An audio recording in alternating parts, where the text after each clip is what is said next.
ಪ್ರತಿಕ್ಷಣದ ಸುದ್ದಿಗಾಗಿ ಟಿವಿ9 ಕನ್ನಡ ಚಾನೆಲ್ಗೆ ಸಬ್ಸ್ಕ್ರೈಬ್ ಆಗಿ ಬೆಲ್ ಐಕಾನ್ ಒತ್ತಿ। नमस्कार।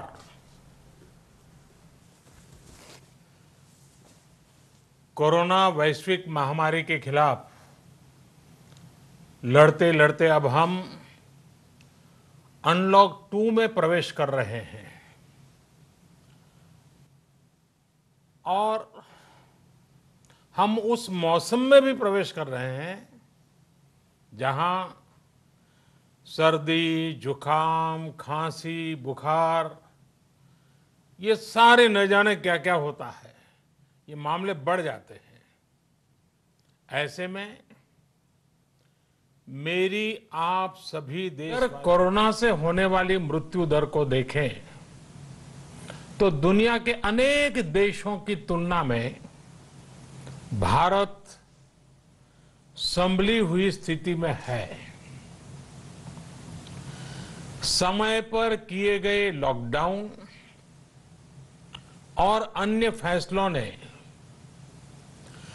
भारत में लाखों लोगों का जीवन बचाया है, लेकिन हम ये भी देख रहे हैं कि जब से देश में अनलॉक 1 हुआ है, व्यक्तिगत और सामाजिक व्यवहार में लापरवाही जरा बढ़ती ही चली जा रही है।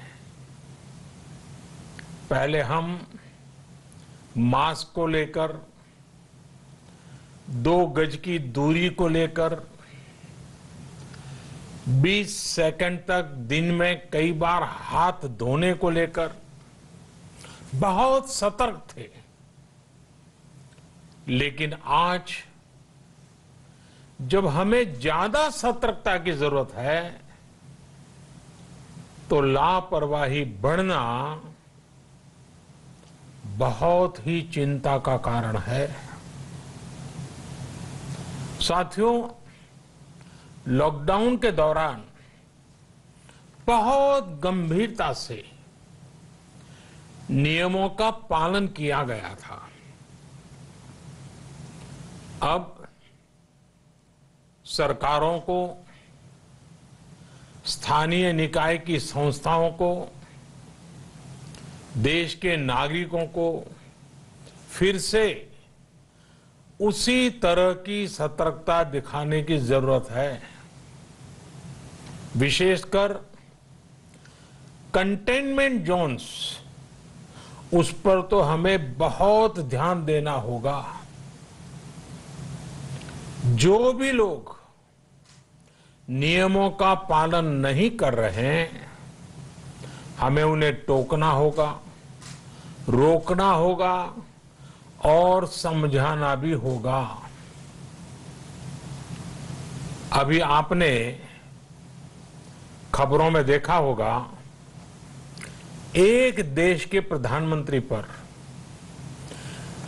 13,000 रुपये का जुर्माना इसलिए लग गया क्योंकि वो सार्वजनिक स्थल पर मास्क पहने बिना गए थे।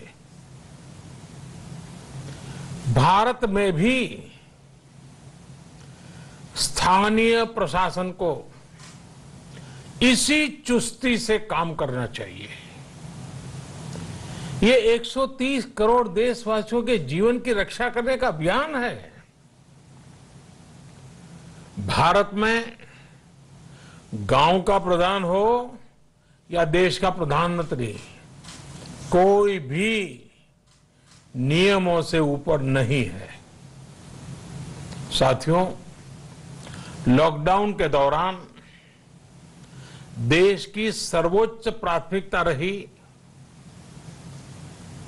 ऐसी स्थिति न आए कि किसी गरीब के घर में चूल्हा न जले।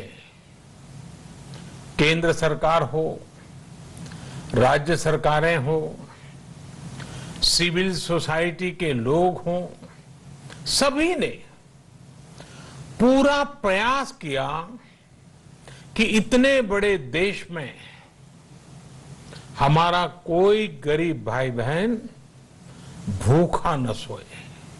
देश हो या व्यक्ति, समय पर फैसले लेने से, संवेदनशीलता से फैसले लेने से किसी भी संकट का मुकाबला करने की शक्ति अनेक गुना बढ़ जाती है।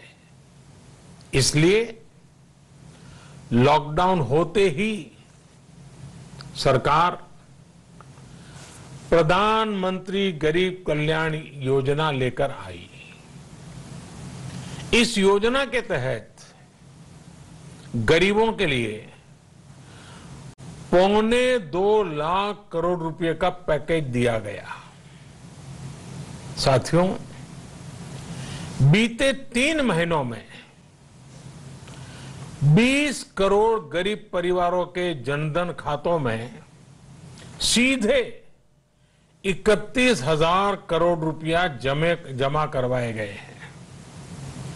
इस दौरान 9 करोड़ से अधिक किसानों के बैंक खातों में 18,000 करोड़ रुपए जमा हुए हैं। इसके साथ ही गांवों में श्रमिकों को रोजगार देने के लिए प्रधानमंत्री गरीब कल्याण रोजगार अभियान तेज गति से आरंभ कर दिया गया है। इस पर सरकार 50,000 करोड़ रुपए खर्च कर रही है। लेकिन साथियों, एक और बड़ी बात है जिसने दुनिया को भी हैरान किया है, आश्चर्य में डुबो दिया है। वो ये कि कोरोना से लड़ते हुए भारत में 80 करोड़ से ज्यादा लोगों को 3 महीने का राशन, यानी परिवार के हर सदस्य को 5 किलो गेहूं या चावल मुफ्त दिया गया। इसके अतिरिक्त प्रति परिवार हर महीने 1 किलो दाल भी मुफ्त दी गई। यानी एक तरह से देखें तो अमेरिका की कुल जनसंख्या से 2.5 गुना अधिक लोगों को, ब्रिटेन की जनसंख्या से 12 गुना अधिक लोगों को और यूरोपियन यूनियन की आबादी से लगभग 2 गुने से ज्यादा लोगों को हमारी सरकार ने मुफ्त अनाज दिया है। साथियों, आज मैं इसी से जुड़ी एक महत्वपूर्ण घोषणा करने जा रहा हूं। साथियों, हमारे यहां वर्षा ऋतु के दौरान और उसके बाद मुख्य तौर पर कृषि क्षेत्र में, एग्रीकल्चर सेक्टर में ही ज्यादा काम होता है। अन्य दूसरे सेक्टरों में थोड़ी सुस्ती रहती है। जुलाई से धीरे धीरे त्योहारों का भी माहौल बनने लगता है। अब आप देखिए, अभी 5 जुलाई को गुरु पूर्णिमा है, फिर सावन शुरू हो रहा है, फिर 15 अगस्त आएगी, रक्षाबंधन आएगा, कृष्ण जन्माष्टमी आएगी, गणेश चतुर्थी आएगी, ओणम होगा और आगे जाएं तो काटी बिहू है, नवरात्रि है, दुर्गा पूजा है, दशहरा है, दीपावली है, छठी मैया की पूजा है। त्योहारों का ये समय जरूरतें भी बढ़ाता है, खर्च भी बढ़ाता है। इन सभी बातों को ध्यान में रखते हुए ये फैसला लिया गया है कि प्रधानमंत्री गरीब कल्याण अन्न योजना का विस्तार अब दिवाली और छठ पूजा तक, यानी नवंबर महीने के आखिर तक कर दिया जाएगा। यानी 80 करोड़ लोगों को मुफ्त अनाज देने वाली ये योजना अब जुलाई, अगस्त, सितंबर, अक्टूबर, नवंबर में भी लागू रहेगी। सरकार द्वारा इन 5 महीनों के लिए 80 करोड़ से ज्यादा गरीब भाई बहनों को हर महीने परिवार के हर सदस्य को 5 किलो गेहूं या 5 किलो चावल मुफ्त मुहैया कराया जाएगा और साथ ही प्रत्येक परिवार को हर महीने 1 किलो चना भी मुफ्त दिया जाएगा। साथियों, प्रधानमंत्री गरीब कल्याण अन्न योजना के इस विस्तार में 90,000 करोड़ रुपए से ज्यादा खर्च होंगे और अगर इसमें पिछले 3 महीने का खर्च भी जोड़ दें तो ये करीब करीब 1.5 लाख करोड़ रुपया हो जाता है। अब पूरे भारत के लिए हमने एक सपना देखा है। कई राज्यों ने तो बहुत अच्छा काम भी किया है। बाकी राज्यों पर भी हम आग्रह कर रहे हैं कि इसको काम को आगे बढ़ाएं। और काम क्या है? अब पूरे भारत के लिए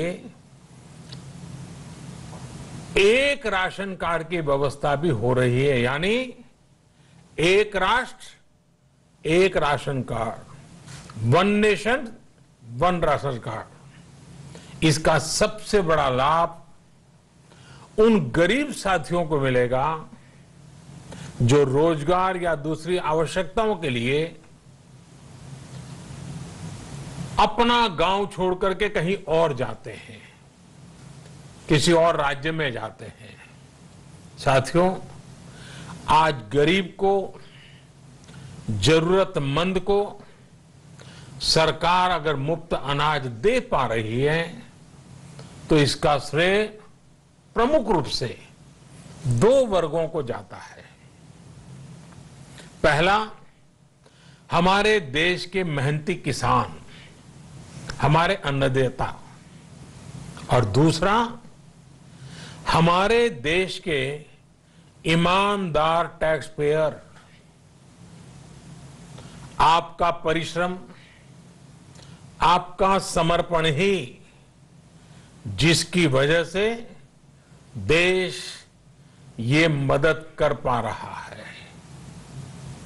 आपने देश का अन्न भंडार भरा है, इसलिए आज गरीब का, श्रमिक का चूल्हा जल रहा है।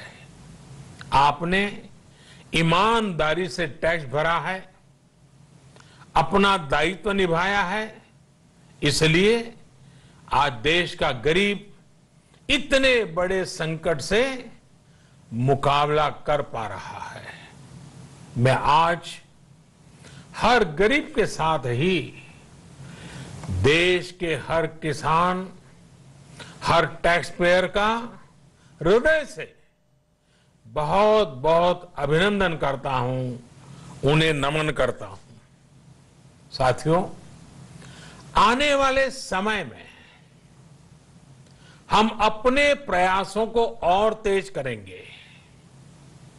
हम गरीब, पीड़ित, शोषित, वंचित हर किसी को सशक्त करने के लिए निरंतर काम करेंगे। हम सारी एहतियात बरतते हुए इकोनॉमिक एक्टिविटीज को और आगे बढ़ाएंगे।